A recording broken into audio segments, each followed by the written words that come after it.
Mbote na balandi nyonso tu ya Yolande Balengola TV. Napesi bino bambote ba place nsu bozali. Napesi mbote na nga epa ya Maman Niclette Mangobo. Napesi mbote na nga epa ya ba mama d'abord nyonso tu ba mama d'abord nyonso tu bambote na bino. Sans oublier napesi mbote na nga na Radio Lokole TV. Radio Lokole TV bisika ba émission na nga ele etalamaka. Oyo nyonso tu asabona na Yolande Balengola TV te boya ko s'abonner ba ope ba s'abona na Radio Lokole TV te bokene ko s'abonner kuna parce que kuna ba émission na nga ezalaka ebele soko ratenga na Yolande Balengola TV okotala nga na Radio Lokole TV. Na pesi mbote na nga epa ya Didi na 100 kg ma petite sœur chérie wana collabo na ngai sans oublier JDT na bosanité Pamse mama na Diama Grâce na Yemoko Rams Botela sans oublier Peggy na pesi nombote. Vraiment bandeko nanga lelo na ependa na kanda. Na kanda pe conseil. Émission o ezali po na conseil. Conseil nanga mingi e concerné Bibi Kapinga. Et concerné Bibi Kapinga na publication o ute ko publier po na Yvette Kalombo. Et ça linga pasi makasi. YouTube oyoyo ezali po na conseil. YouTube ezaka po na ba clash te. YouTube ezaka po na toya ko chrétienté. YouTube ezaka te po boya ko lakisa biso ba bien na bino. Mutu o aviva na pocha muninga azate. Bibi Kapinga, publication na yo oyo sali contre Yvette Kalombo. Vraiment, je suis désolé. Je suis vraiment désolé. Ma chérie, na ekope so conseil. Ava ko finga muninga, tala sima zonga mutu. Mutu nyonso tu na kata na mokili oyo atambola na ba fardo na ye. Mutu nyonso na kata monde oyo azaka na mikumba na ye. Yozo finga Yvette Kalombo mobola. Na Yvette Kalombo na ebi mutu te. Na ebi mutu te menga na ende opeso conseil parce que yonde na koloba muke na ebi yo. De vibo yo Bibi Kapinga na mona oteme na ebi mwana na yo na ebi mwana musala na yo. Tango yozo finga muninga mitala nanu retroviseur mitala nanu yo moko. Kata ndaku no eza ndeni. Olala na ba immeuble, olala na bandaku, olala na bambongo. Metala mwana na ondenga zali. Tala mwana na ondenga zali. On a un conseil. Nana posa droit de réponse noté. Parce que ce conseil linga droit de réponse na ko elo na ba vidéo ya mwana na yo. Na ko ela ona ba photo ya mwana na yo. Na nga okota bana na ba bêtise te mais na ko pesa yo conseil parce que tangu yo zo finga muninga na pasa mama mwana. Ozo sepela ki aza mobola. So yaza mobola ko nourrir mwana ndeni. Nga naza na Afrique du Sud na Rosentelville. Naza na Afrique du Sud na Rosentelville tozala même quartier na mwana na yo na mwana musala na yo. Pour ton information, moi na musala no komone Sandra, moi na yo komone Keren, naza na ba image, naza na ba photo, na ebi na crèche moi na yo bande ko tanga. Kutu moi na tanga kutu na crèche te po bande ko boya ye. Na définir te tina ni bando boya moi no na crèche. Na définir te tina ni bando boya moi no na crèche mais yo moko mama moi na oyebi ba défaut au moi no azanango. Yo tango zo finga muninga mitala yo moko kokate. Oye na baki danser moko boye. Oye na ba liksi moko boye. Oke olala na douleur na motema. Parce que douleur ou eleki douleur à mwana ezate. Pasi ou eleki pasi ya mwana na mokili ezate. Na okoza na nga pauvre ndo fingi Yvette Kalombo aza mobola. Bien sûr. Azola na etoko aza na mbongo te. Mais aza mwana aza bien. Parce que bana na biso ne baza ba venir na biso alobi. Mais yo zo finga muninga na ba richesse na yo. Siko na etani mwana olela ngo. Na etani ni mwana olela richesse na yo. Na etani ni mwana ko enjoy na richesse na yo. Mais Yvette Kalombo kana ki mobola na yo wana. Mais lobi mwana aza na avenir. YouTube eza monde ya ba clash te. YouTube eza place o biso to sepela to ya to pesa ka communauté conseil. To pesa communauté conseil. Mais bino boye na ba YouTube ya ko finga ka ko boza ko étouffer biso ba to za ba likabwa bien. Bibi Kapinga nga na ebi na monde politique. Na ebi na monde politique, na ebi na monde kofinga boite. Mais tango ye na kofinga, loko eza première fois na mona na clash, yango pe première fois na eko avertir yo. Pona kolakisa ke ozongisa ngo deuxième fois te. Parce que so ozongisi deuxième fois nga naza mwana do nazanda na quartier oyo, yo tinda mwana na yo, na mwana musala na yo. Otinda bon navanda na quartier wana. nayebi toute l'information sur toi. Nayebi toute l'information sur toi, pe sur mbongo na yo, nayebi yango très bien. Baloba les mis ont des oreilles. Tu vas dans le quartier autre yebi. Tant on a déjà moutou média, on a déjà moutou politique. Na ba état o biso to mona mwana yo. Donc is that something wrong? Donc please bima na ba clash, bima na ba clash. Yvette Kalombo so bazar na problème na Karine Mokonzi. Neti moutou okwanga na ozalo milieu de village. Na ozalo milieu de village. Na ko yate na ibisa Karine Mokonzi pona ni nozo finga Yvette Kalombo boy. Na ko yate na tuna Yvette Kalombo pona ni nozo finga Karine Mokonzi boy. Do banda ba rando na bango neti ngana ko kota ngote. Atam ko mote parce que baza ba best friends. Baza ba camarade o ba koli esika moko. Baza ba camarade o ba yeba na ba famille. Tôt ou tard, ba koyepe ko bongisa. Po baza lokola baza famille moko. Donc yo o ye kati na bango faut sur le milieu du village. Koko te la mutute. Koko te la mutute. Makamrando ya Karine Mokonzi na Yvette Kalombo etaliote. Ba mi bimisara boete. Ba mi bimisara boete. Total rayo ba monsieur Belo sa na Karine Mokonzi linga o pesa inani Yvette Kalombo passe na motema. Mais lokolo finga na oyete. Mutu alanda kwa zate.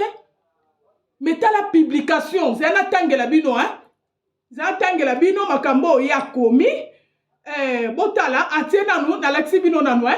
Yango, je crois bino subo mo na publication yango. Sikoyo, nazo tangela bino bo kanenga komi. A komi, qui peut me rappeler son nom, s'il vous plaît? Elle parle trop de Karine Mokonzi, la baronne, la fille ya Mobola. Na en makasi ata yo moko yo finga mutu mobola yo za na condition nini oza na condition nini yango na yebisi yo ke nga na eko peso conseil YouTube eza pona ba clash na bino te bo lembisi batu mususu baza na posa baya koyoka conseil na YouTube mais bino bozo yaka na kofingaka boza ko étouffer biso bato toza na biloko ya malamu oto ko ya koloba. Pe batu balanda biso boza ko étouffer biso parce que monde dans le les appelle clash so clasher te ba otalote mais biso le quoi to linga clash te jamais na ko ya po na bima foko na bima na clash na ko ya na ngote mais nga na eko peso conseil po na yebi yo na kota likama mutu na yebi te so na loba yo parce que na yebi mwana na yo azali parti na yo mwana na yo azali parti na yo so na loba na yebi yo parce que na yebi mwana na yo na yebi ndako vanda ndako liboso ba vanda na yebi ndako mi balen ba vanda na yebi crèche ba bengana ka mwana na yo na yebi yango so ko ye na droit de réponse na ko yela yo parce que bo so atamsu na bibi kapinga na ban bo so atamsu na Yvette Kalombo tamsu yebi mwana note ngasko lo na yebi yo te na yebi mwana na yo il faut na ko peso conseil. Il faut que tu aies un conseil. Donc, il a qui battre la mounoro na yo. Tu ko kota na makambo o etaliote. So ku to moni o pesa bango mbale conseil te po ba yoka na bango yote. C'est mieux o tika no calme o vandi na yo. O sa makambo no politique ba émission no tala o sala ka wana za kitoko makasi.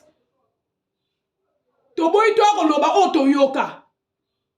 To boy to loba o to yoka. Parce que on nga yola no beta yo za histoire vraie. On a obéta yo eza histoire vraie parce que na vivra yango. Nazwa peta o mema mwana yo, nazwa peta o mema mwana na yo ngai, nazwa ta o mema mwana na yo. Tang bazala na quartier na biso. Na place o avanda. Place o bande ndako liboso ndo futela na yebi ba kolo ndako wana ko tangelo memba ko mona bango. Deuxième ndako bande ko futela na yebi tous les ba porte na ko elo na ba image. Otuna sko Sandra soki makamnolo bana okosa. Na crèche moi no ba bengana kiye na koyelo ngo otu na Sandra soki makamna oloba na okosa e amalamu te yo moko lobi le lorsque vanité de vanité yo yebi ke vanité de vanité ofika muninga mobola poani yo muto oza na mbongo mais longola Yvette Kalombo na kimobolo ya za nango mbongo ne za pona yo na famille na yo eza pona batu te soko za riche eza pona yo na famille tant po ya na rose interview yo muto ozokumisa mutambongo a chambre te mutambongo ofte chambre te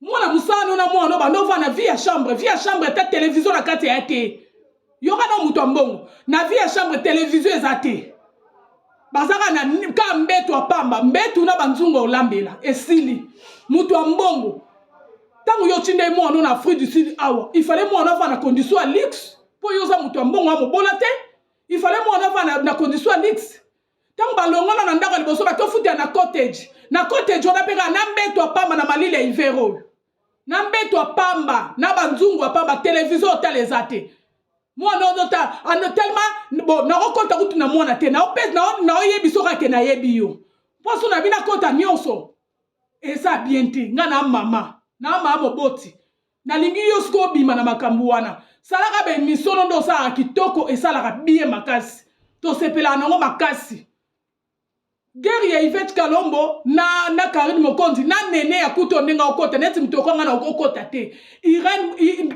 Yvette Kalombo Karine Mokonzi nene ya baza mutu moko do ba clash na bango etalinga te conseil nga na yo pesaka nene ya pe il faut za au milieu du village Karine ya camarade na yo Yvette pas camarade na yo tôt ou tard boyebani ba famille bo bongisa kolingaka ozalaka ngambu moko te esa bien te bato kutu bakoluka ke bapona tim na bango esa babiso po toyebi ni mutu entre bino nakoloba exemple ke naza nanga tim Karine nakoloba ke na tim Nenea nakoloba pe ke na tim Yvette ngai kutu na ba YouTube nanga na posta Karine makasi na posta ke makasi parce que nalingaka mutu nyonso naza na parti pris te eloko esalingaka pasi na ya kolobela nani Bibi Kapinga na terme oye a prononcer a benga muninga mobola tandis que ane lokote Bibi Kapinga oza rien du tout ane lokote pour la na ba stress mikolo nyonso oza na pédicure te olala na stress mikolo nyonso na boy siko na détail stress wana so kako yesu na buzoba na ko détail stress wana parce que naza na ba épreuve na oya épreuve ya mwana Yvette te po na ebiete na oya épreuve ya mwana Nenea te po na ebiete na oya épreuve ya bébé Arieta te po na ebiete mais na oya épreuve ya Keren po na ebi Keren na ebi parti ya nzoto na yo na ebi Keren aza yo yango na eko peso conseil botika ba YouTube ya clash esa bien te botala ba YouTube ba Camerounais botala ba Camerounais basala ba YouTube na bango ya classe bino bozaka polémique mikolo nyonso bozaka clash mikolo nyonso bozwina eza nani yango na yebiso ke yo mutu mbongo Keren na kwa kola na condition alala na Afrique du Sud te ngai mobola na ola na condition ya bien koleko Keren alala inango koleka Keren na yo na Sandra condition passion bazaki na en Afrique du Sud distraction ezate télévision ya pambe ezate mais yo mutu mbongo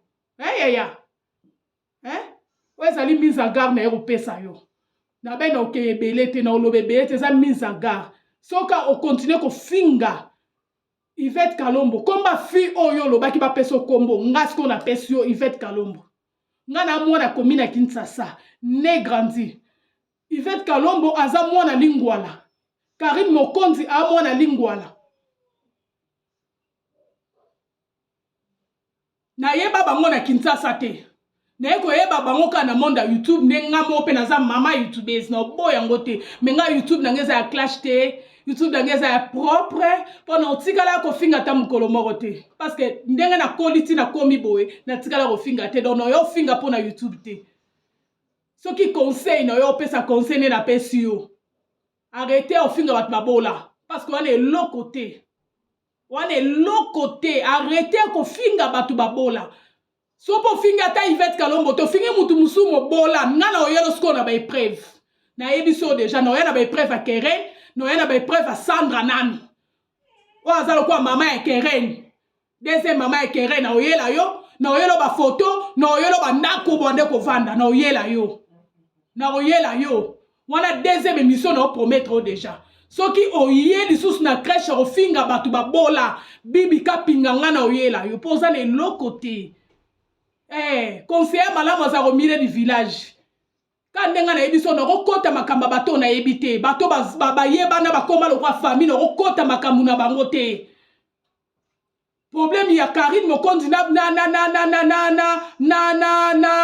nani Yvette Kalombo ngai yola de talinga te ba banda ki camarade banda bomona donc nga so problème eza na yo pesa ba conseil so pe na moni ke na pesa conseil te yango banda ba clash na bongo banda na ya kutu na conseil ata mkomote bato ba yeba ni famille nga na yo pe ba conseil ni donc eza makamba famille do famille ba ko bongisa ka tôt ou tard ba ko bongisa ka do yo ko ya te ko leksa biso ke yo za riche Yvette Kalombo azali mobola hein osala ngote nga lokwa na yebi yo na yo détaillé pe ya yo so fiki Yvette Kalombo nga na yo détaillé ya yo na yo détaillé ya yo pour lenke ba finga muninga te mutu na mutu ana vina et le panier circule encore lobby pe eza ya Yvette Kalombo le panier circule encore mais mbongo na ope ezala avant normal yango na yebiso ke na suki apoto ebebele so na bina bimisa nyonso esa bien te na zéro suko so sali tetite ça osala nga droit de réponse na oyelo ba preuve nyonso na nango pour bato ba comprendre origine ya mbongo yozo tutatolo bato ba comprendre origine ya mbongo oyo lobi ke Yvette Kalombo amobola c'est que yoza riche no yes qu'on a ba preuve vraiment nalingi bino mingi bon aimer vidéo bon partager et comme tina matoi ya bibi Kapinga ayoka conseil nanga je vous love beaucoup biso bana fruit du sud tozara awa nga zana na potote na rana Jubek quartier moko na mona bibi Kapinga na Rosentelville donc toyeba na bibi Kapinga ya on a yo pese conseil bye bye